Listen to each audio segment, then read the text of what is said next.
हाँ बेटा, कल अपन डिस्कस कर रहे थे गैल्वेनोमीटर। हम उसके अंदर बताया था गैल्वेनोमीटर यह एक ऐसी युक्ति है जिसकी सहायता से धारा की दिशा एवं धारा का शुद्धता पूर्वक मापन किया जाता है। ऐसी बात कर रहे थे। गैल्वेनोमीटर अर्थात धारा मापी धारा का मापन करता है विद डायरेक्शन, दिशा के साथ। शायद हमने बताया था धारा मापी आपके पास दो प्रकार के होते हैं। दो प्रकार के कौन कौन से हैं? एक चल चुंबक धारा मापी, एक चल कुंडली धारा मापी, है ना। चल कुंडली धारा मापी आपके सिलेबस में ये दो प्रकार के होते हैं। चल कुंडली धारा मापी, चल कुंडली धारा मापी भी दो प्रकार के होते हैं। उनमें एक पहला था निलंबित कुंडली धारा मापी, निलंबित कुंडली धारा मापी, जिसके बारे में आप कल डिस्कस कर चुके हैं अपन, है ना। और दूसरा होता है कील कित कुंडली धारा मापी। कौन सा होता है बेटा? कील कित कुंडली धारा मापी, कील कित कुंडली धारा मापी। देखिएगा बेटा, कील कित पिवोटेड कॉइल गैल्वेनोमीटर, पिवोटेड, कील कित को बोलते हैं पिवोटेड, कील कित कुंडली धारा मापी। देखो बेटा, इसमें भी दो अवतलाकार चुंबकीय ध्रुव होते हैं। दो अवतलाकार, दो अवतलाकार शक्तिशाली चुंबकीय ध्रुव है। कल भी अवतलाकार थे। मैंने इसका दूसरा नाम भी बताया था, घुड़नाल के आकार के, घुड़नाल, घोड़े की नाल के आकार के। अवतलाकार या घुड़नाल के आकार के दो चुंबकीय ध्रुव एन पोल व एस पोल होते हैं। एन पोल व एस पोल होते हैं। दो अवतलाकार चुंबकीय ध्रुव हो गए, यही बात है ना। इनके मध्य कोई वही तल वाली या तो बेलनाकार होगी या आयताकार। मैं मान लेता हूं यहां पर आपके पास कोई बेलनाकार कुंडली है।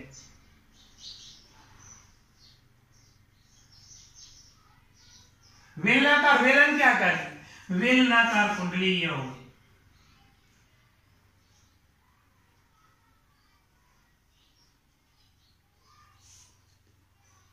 इसके मध्य में क्या है? आपके पास में कोई नर्म लोहे की क्रोड है, मध्य में नर्म लोहे की क्रोड। ठीक, चलो बेटा, ये आपके पास में जो बेलनाकार कुंडली है, बेलनाकार कुंडली, बेलनाकार कुंडली, जो बेलनाकार कुंडली है वो दो स्थिर दृढ़ आधारों से अर्थात दो स्थिर चूलों से, चूल, कल अपन ने चूल कुछ ऐसे देखे थे, दो स्थिर चूलों से क्या होते हैं? लटकी हुई होती हैं। एक चूल ये हो गया और दूसरा चूल आपके पास ये हो गया।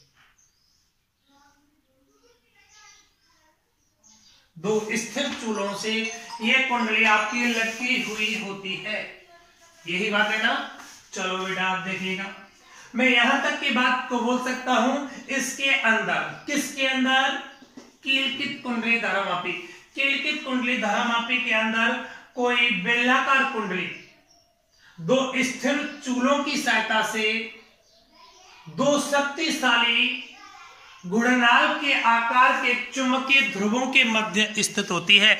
घुड़नाल के आकार के दो चुंबकीय ध्रुवों के मध्य ये स्थित है आपकी, यही है ना, स्थित होती है। ठीक, जिसके दोनों सिरे दो टर्मिनल T1 व T2 से जुड़े हुए होते हैं।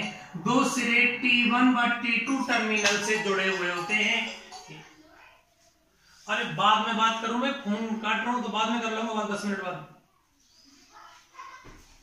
हाँ, चले आगे देखिएगा। दो T1 T2 टर्मिनल, कल भी T1 T2 टर्मिनल इनको ही बोला था। इसका मतलब आप यहां से करंट फ्लो करेंगे, एक पॉजिटिव टर्मिनल होगा तो दूसरा कौन सा टर्मिनल होगा? नेगेटिव टर्मिनल होगा। यही बात हो रही है ना। चले आगे बेटा, अब आगे देखिएगा। जो आपके पास में ये बेलनाकार कुंडली है। यह बेलनाकार कुंडली दो शक्तिशाली चुंबकीय ध्रुवों के मध्य स्थित है, दो दृढ़ आधारों से स्थिर है तथा इस कुंडली का डायरेक्ट कनेक्शन किससे होता है?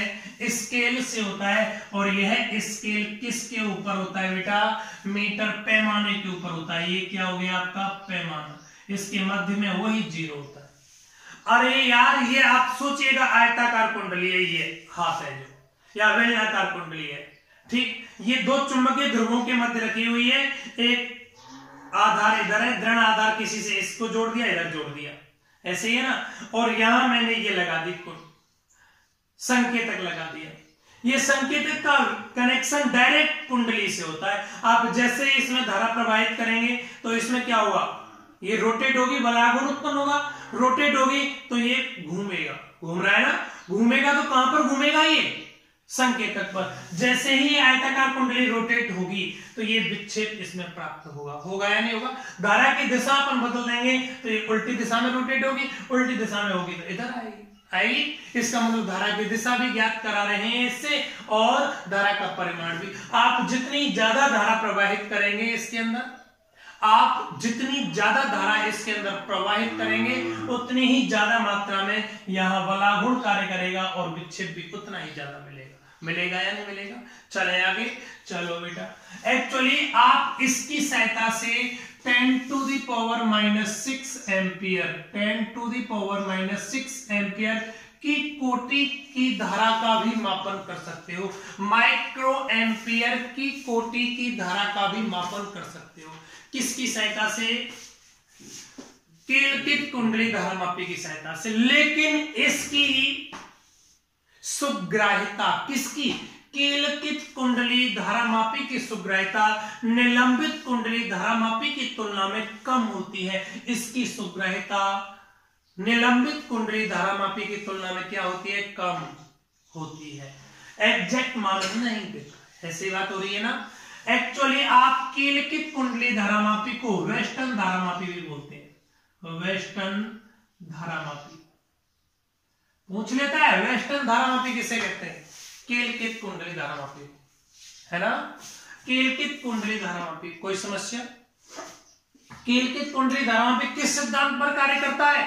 जब आप कीलकित कुंडली धारामापी में धारा प्रवाहित करते हैं तो इस कुंडली पर कोई बल आघूर्ण कार्य करता है। क्या कार्य करता है?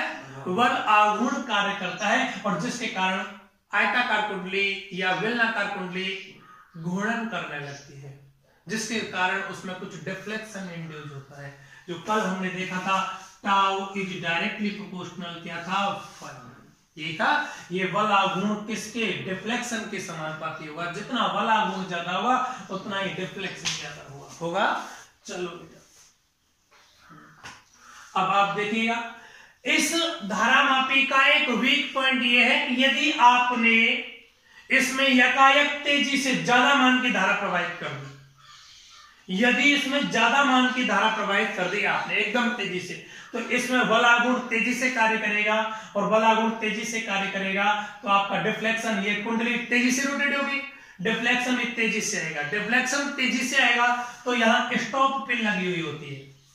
स्टॉप पिन क्या होती है? आप देखो, ये पैमाना है इधर, ये पैमाने पर कोई विक्षेप देने वाली सुई हो गई, है ना। यहां स्टॉप पिन लगी होती है। स्टॉप पिन क्या करती है कि ये डिफ्लेक्शन आ रहा है, डिफ्लेक्शन आ रहा है, इससे आकर रुक जाता है। स्टॉप पिन मतलब डिफ्लेक्शन को रोक देती है, इससे ज्यादा डिफ्लेक्शन आपको प्राप्त नहीं होगा। लेकिन यदि आपने वेस्टर्न धारामापी के अंदर अर्थात कीलकित कुंडली धारामापी के अंदर एकाएक ज्यादा मान की धारा प्रवाहित कर दी, आप यदि इसमें बहुत अधिक मान की धारा प्रवाहित कर देते हैं तो उच्च बल आघूर्ण के कारण यह कुंडली तेजी से घूर्णन करने लगती है तथा विक्षेप तेजी से अर्थात संकेतक तेजी से स्टॉप पिन से जाकर टकराता है और स्टॉप पिन टूट जाती है। स्टॉप पिन के टूटने का खतरा रहता है, स्टॉप पिन के टूटने का खतरा रहता है,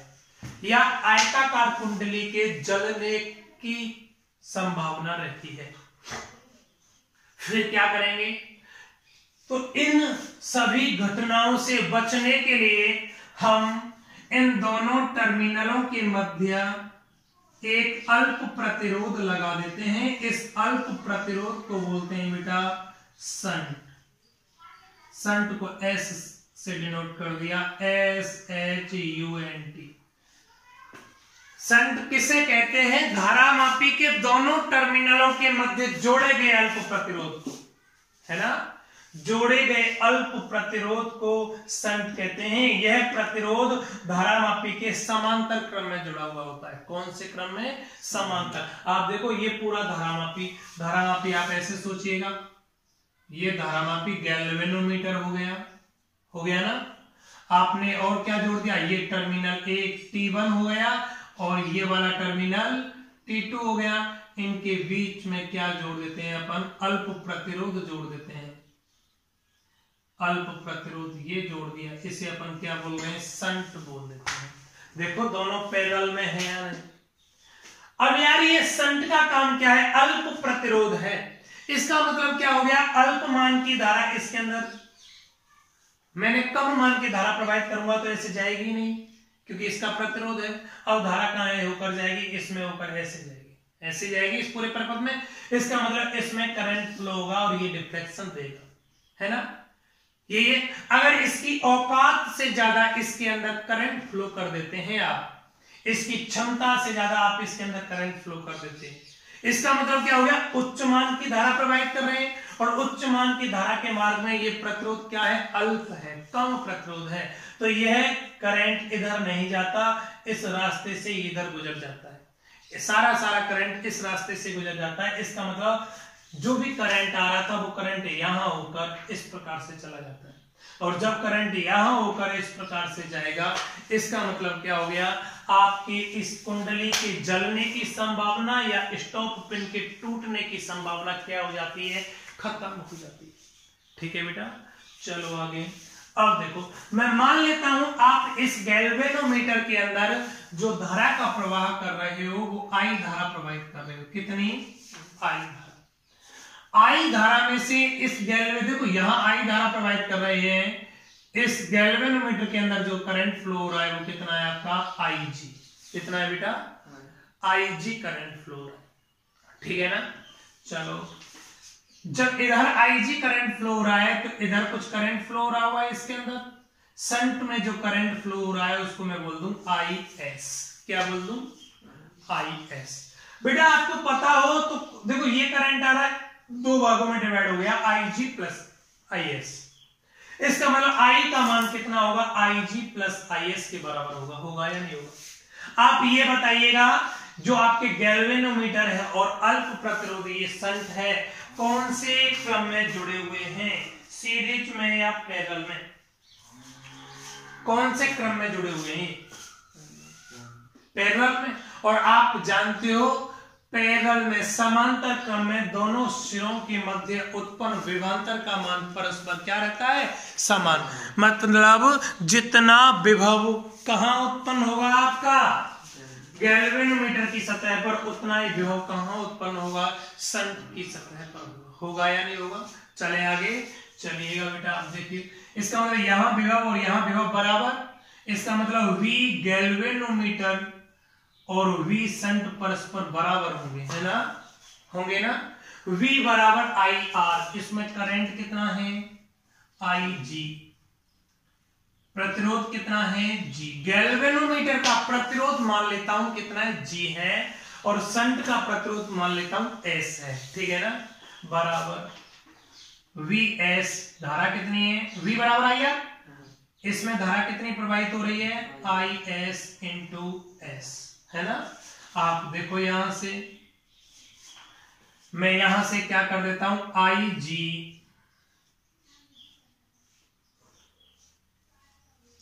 अपॉन IS बराबर, ऐसे नहीं यार, इसको ऐसे करता हूं, इस IG को अपॉन में भेज दूं, क्या मान मिलेगा आपको? IS अपॉन IG बराबर G बटा S मिलेगा क्या? अरे यार, IG को अपॉन में इधर भेज दिया, S को इधर भेज दिया है। दोनों ओर एक जोड़ने पर, दोनों ओर एक जोड़ने पर, दोनों ओर एक जोड़ूंगा तो आपको क्या मिलेगा, IS अपॉन IG प्लस 1 बराबर G बटा S प्लस 1 मिलेगा, मिलेगा ना। चले आगे, चलो बेटा देखिएगा, यहां से इसके नीचे 1 डाल दूं, एलसीएम लेके सॉल्व करूंगा तो क्या मिलेगा, IS बटा IG बटा IG है ना, बराबर ऐसे एलसीएम लेके सॉल्व करूंगा तो G प्लस S बटा S मिलेगा या नहीं मिलेगा, कोई दिक्कत थोड़ी है यहां तक। चले आगे, चले आगे, अब देखिएगा IS प्लस IG, क्योंकि I बराबर क्या होता है, IS प्लस IG है या नहीं, है ना। मिटा देता हूं इसको,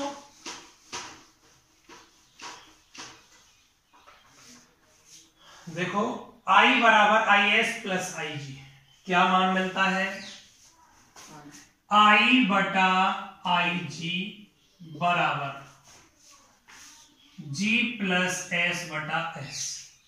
यहां से अगर मैं IG बज्र गुणा करूंगा, हाँ बेटा, यहां से आप बज्र गुणा करोगे तो क्या मिलेगा, आप देखिएगा IG into G plus S बराबर I इंटू S। IG का मान कितना आएगा आपके पास, I into S upon G plus S आएगा, नहीं आएगा, कोई समस्या। इसको आप बोल सकते हो बेटा IG बराबर S upon G plus S into IG, अर्थात गैल्वेनोमीटर के द्वारा मापी गई धारा, ये कौन है, IG। गैल्वेनोमीटर में कितनी धारा जा रही है, IG, जितनी धारा जाएगी उतनी धारा का मापन करेगा, अर्थात गैल्वेनोमीटर के द्वारा प्रवाहित मापी गई धारा मुख्य मान का कितना, S upon G plus S भाग होता है। इसका मतलब क्या हो गया, देखो आप S में S का मान लो 10, S में कुछ और जोड़ रहे हो, 10 प्लस 5 कर दो, मतलब 10 में आप 15 का भाग लगा रहे हो, तो ये वाला मान आएगा वो क्या आएगा, 1 से कम आएगा, पॉइंटों में आएगा। अब देखो I का गुणा पॉइंटों से हो रहा है, I का गुणा क्या हो रहा है, पॉइंटों से, I का गुणा पॉइंटों से हो रहा है जब इसके बराबर है, इसका मतलब वास्तव में कौन है, now I is greater than IG है या नहीं।